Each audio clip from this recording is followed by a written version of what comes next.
জায়গায় অ্যাডভোকেট শাহাদত সাহেব আসার পথে হামলা হলো, যদি একটু বলতেন জাকির ভাই।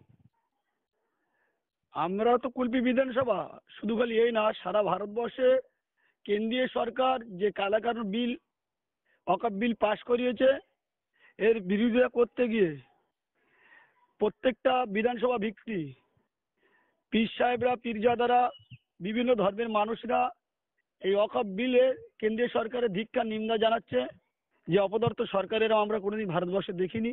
আচ্ছা সেই বিল প্রত্যাহারের দাবিতে বৃহস্পতিবার,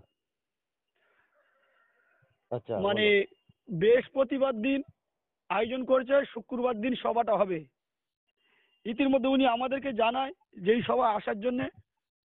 তার মধ্যে তৃণমূল কংগ্রেসের কিছু দুষ্কৃতী হারমান বাহিনী, তারা সাধু সাহেবকে পেয়ে একাভাবে মারধর বেরভাবে, উনিও 4 দিন হসপিটালে ভর্তি ছিল। আজকের উঠে আসলো, ওনার কাছ থেকে আমি ফোন করেছিলাম সকালবেলা, যে উনি ওয়াকফ বিলের বিরোধিতা করতে গিয়ে যে বাংলায় শাসক দল চলছে, শাসক দলের দুষ্কৃতীরা ওনাকে বিভাগ করে মারধর এবং হুমকি দেয় জানে মারার জন্য। উনি হ্যাঁ, এবং হাত পা কুচে দিয়েছে, উনি উঠতে পারছে না। আমার সঙ্গে এরম ফোনে কথা হয়েছে, রেকর্ডিং আছে। যে আমি বলছি, স্যার কালকে কি কলকাতা যাওয়া হবে? বলছে আমাকে এত মার মেরেছে যে আমি বিছনা থেকে উঠতে পারছি না। এটা বাংলার জন্য একটা লজ্জাজনক কথা না? এটা কি মানে শাসক দলের দুষ্কৃতীরা করেছে, না আরএসএস এর কিছু লোক রয়েছে বলে মনে করছে? তৃণমূল আর বিজেপিকে আমরা দুজনকে একটা লোক একই রকমের দেখি। আচ্ছা বড় পুকুরের মাছ, ছোট পুকুরের মাছ বড় পুকুরে গিয়ে চাষ হচ্ছে, তাই তৃণমূল ঘরে গিয়ে জন্ম নিয়ে বিজেপি তৈরি হচ্ছে। এর দায়ভার রাজ্য সরকারকে নিতে হবে, এটা আমার বলে দিলাম।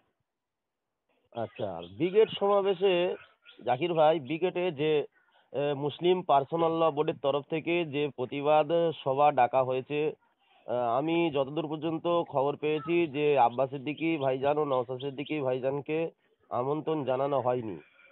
এই বিষয়টা নিয়ে যদি একটু ক্লিয়ার করতেন যে তারা পশ্চিমবাংলা পশ্চিমবাংলায় একটাই সমাজ পরিবর্তনে একটা ছেলে মানুষের অধিকার কথা বলছে 76 বছর ধরে।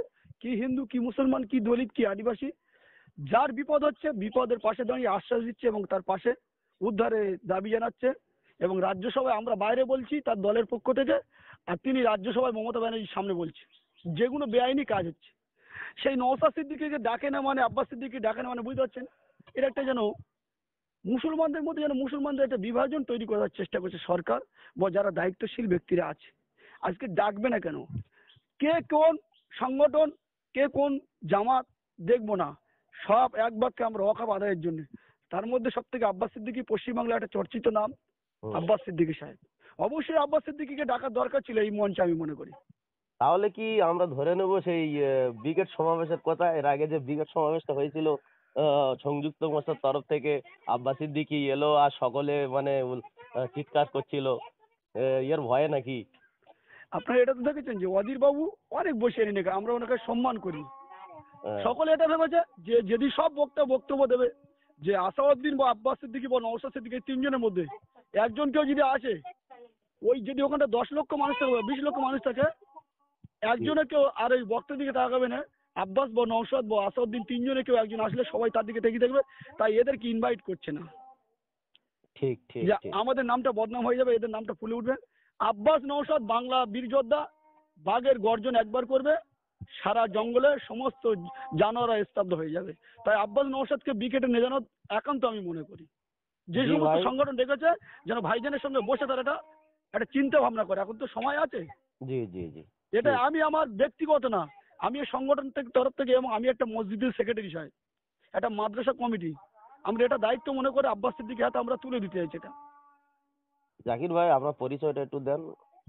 আমার নাম জাকির হোসেন মোল্লা, রামকৃষ্ণপুর জিপির সভাপতি, কুলপি বিধানসভার দায়িত্ব।